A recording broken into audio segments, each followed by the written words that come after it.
Hello friends, आज देखते हैं रैंक फंक्शन। यहाँ पर एक स्कूल का डेटा दिया हुआ है, कुछ सब्जेक्ट्स में स्टूडेंट्स के मार्क्स दिए हुए हैं, टोटल निकाला हुआ है और हमें हर स्टूडेंट की रैंक बतानी है। जैसे कि हम फर्स्ट स्टूडेंट का देखें, रोल नंबर 101 के मार्क्स सबसे ज़्यादा हैं, इसलिए इसका रैंक हुआ 1। इसी तरह से हमें और स्टूडेंट्स की भी रैंक निकालनी है। जैसे ये 401 इसके मार्क्स हैं, इसकी रैंक है 2। तो इस तरह से यदि हम काम करेंगे तो बहुत टाइम लगेगा। इसके लिए फंक्शन यूज़ होता है rank function. Return A rank of A number in A number list. एक नंबर लिस्ट के अंदर रैंक को बताता है कि नंबर की उस लिस्ट के अंदर क्या रैंक है। तो चलिए स्टार्ट करते हैं। तो यहाँ पे फंक्शन देंगे is equal to rank, bracket open. Bracket open करने के बाद सबसे पहले आ रहा है आर्ग्यूमेंट नंबर में मैंने लिया 417, comma.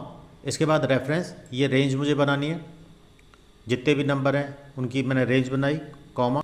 By default descending order है। डिसेंडिंग ऑर्डर का मतलब जिसके मार्क्स सबसे ज़्यादा हैं वह सबसे ऊपर आएगा, उसकी रैंक 1 होगी। हम भी यही चाहते हैं, तो यहाँ हमने ले लिया 0, या आप 0 नहीं भी लिखेंगे तो बाय डिफ़ॉल्ट डिसेंडिंग ऑर्डर ही है, ब्रैकेट क्लोज। तो यहाँ इस स्टूडेंट की आई रैंक 1। आगे हम इसको ड्रैग करेंगे तो देखते हैं क्या होता है। ड्रैग करने पे हम देख रहे हैं कि यहाँ पे कुछ रिजल्ट गलत आ गए, ये 1 आ गई, इसकी रैंक 1 आ गई। ऐसा क्यों हुआ? ऐसा इसलिए हुआ क्योंकि हमने यहाँ पे ये जो रेंज है इसको हमने फिक्स नहीं किया। H4 से H15 जो रेंज है इसको हमें फिक्स करना होगा, तो इसके लिए हम F4 की यूज़ करेंगे। इससे ये एब्सोल्यूट सेल रेफरेंस बन जाता है। यदि आप रिलेटिव एब्सोल्यूट रेफरेंस के बारे में नहीं जानते तो ऊपर आई बटन पे क्लिक करके मेरा आप पुराना वीडियो देख लें, क्योंकि ये एक इम्पॉर्टेंट कंसेप्ट है। एंटर। इसके बाद हम आगे इसको ड्रैग करते हैं। ड्रैग करने पे हम देखते हैं कि सारे स्टूडेंट की रैंक आ चुकी है। लेकिन कई बार क्या होता है कि कुछ स्टूडेंट के मार्क्स मान लीजिए सेम है। अब इस डेटा में कुछ बदलाव करते हैं और कुछ स्टूडेंट का टोटल सेम कर देते हैं। यहाँ पे हम देख रहे हैं कि 3 स्टूडेंट के मार्क्स सेम है, 401, तीनों के मार्क्स 401 हैं। तो यहाँ पे इनकी रैंक हो गई 2, तीनों की रैंक है 2। आगे हम देखें, हम यहाँ देख पा रहे हैं कि 4 किसी की रैंक नहीं है और 3 भी किसी की रैंक नहीं है। यहाँ तीनों स्टूडेंट के मार्क्स सेम है, तो इन तीनों में से किसी को सेकंड, किसी को थर्ड और किसी को फोर्थ रखना है। तो ये हम मैनुअली भी कर सकते हैं, या हम ये चाहते हैं कि जिसका रोल नंबर पहले आया है उसकी हमें रैंक 2 रखनी है, जिसका रोल नंबर बाद में आया है उसकी 3, और जिसका उसके बाद आया है उसकी 4 रखनी है। तो ये हम किस तरह से करेंगे? तो इस फंक्शन में कुछ मॉडिफिकेशन करते हैं। इस फंक्शन में हम ऐड कर रहे हैं एक काउंटिव फंक्शन, काउंटिव ब्रैकेट ओपन। ब्रैकेट ओपन करने के बाद हम यहाँ पर रेंज सेलेक्ट कर रहे हैं H4, colon H4, comma. Criteria भी हम फर्स्ट सेल के ऊपर ले रहे हैं H4 एंड ब्रैकेट क्लोज। यहाँ पे इस सेल को हम एब्सोल्यूट बना देते हैं। ऐसा करने से क्या होगा कि यदि कोई रैंक एक बार ही आ रही है तो उसके अंदर +1 हो जाएगा, और एक से ज़्यादा बार आ रही है तो उसके अंदर +2 हो जाएगा। तो यहाँ पे हम इसे -1 और कर देते हैं, क्योंकि हम रैंक को बढ़ाना नहीं चाहते। एंटर करने पे हम देखते हैं ये तो रैंक 1 हो गई, क्योंकि ये फर्स्ट टाइम ही आ रही थी। इसमें हमने +1 किया था काउंटिव से, फिर -1 कर दिया, तो ये ठीक हो गया। आगे हम इसको ड्रैग करते हैं तो ये हम देखते हैं कि ये रैंक सही हो चुकी हैं। ये रैंक 2 है, ये 3 और ये 4।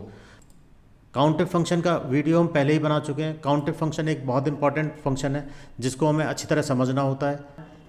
यदि आपने काउंटिव फंक्शन के बारे में अभी तक नहीं जाना है तो स्क्रीन के ऊपर राइट साइड में आई बटन पर क्लिक करके आप काउंटिव फंक्शन को देख लीजिए। फ्रेंड्स, एक फंक्शन के साथ दूसरे फंक्शन का कोऑर्डिनेशन आप अच्छी तरह करेंगे तभी आप एक्सेल में प्रॉपर काम कर पाएंगे। एक्सेल में हर प्रॉब्लम का सॉल्यूशन है, सोचना आपको है कि कौन सा फंक्शन कब किस तरह से काम करेगा, और यह आप तभी कर पाएंगे जब आप एक्सेल में प्रैक्टिकली काम करते रहेंगे। माइक्रोसॉफ्ट एक्सेल के 2010 वर्जन में रैंक फंक्शन के साथ एक फंक्शन और इंक्लूड किया है जिसका नाम है rank dot E Q function. Rank dot E Q function बिल्कुल रैंक फंक्शन की तरह ही है। इसमें भी सबसे पहले हमें नंबर लेना है, ये एक नंबर लिया, कॉमा। रेफरेंस के अंदर मेरे को पूरी रेंज सेलेक्ट करनी है, ये रेंज हमने सेलेक्ट की, और उसके बाद कॉमा। असेंडिंग डिसेंडिंग जो भी लेना चाह रहे हैं आप ले सकते हैं। मैंने डिसेंडिंग ऑर्डर ले लिया। सबसे बड़े नंबर को फर्स्ट रैंक में रखना चाहता हूँ। एंटर। एंटर करने के बाद रैंक फंक्शन की तरह इसने काम किया है। इस फंक्शन में भी रेंज को एब्सोल्यूट बनाना ज़रूरी है, जैसे कि मैंने पहले बताया है। अब हम इसको कॉपी करते हैं, सेम रिजल्ट आया है। तो रैंक और rank dot E Q function similar function है।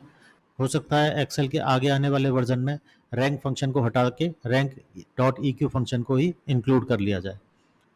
तो ये दोनों फंक्शन बिल्कुल एक जैसे हैं, कोई भी फंक्शन आप यूज़ कर सकते हैं। तो ये थी मेरी आज की वीडियो। यदि पसंद आई हो तो लाइक, शेयर, कमेंट करें और चैनल को सब्सक्राइब जरूर कर लें, जिससे और नॉलेजेबल कंटेंट मैं भेजता रहूँ। Thank you.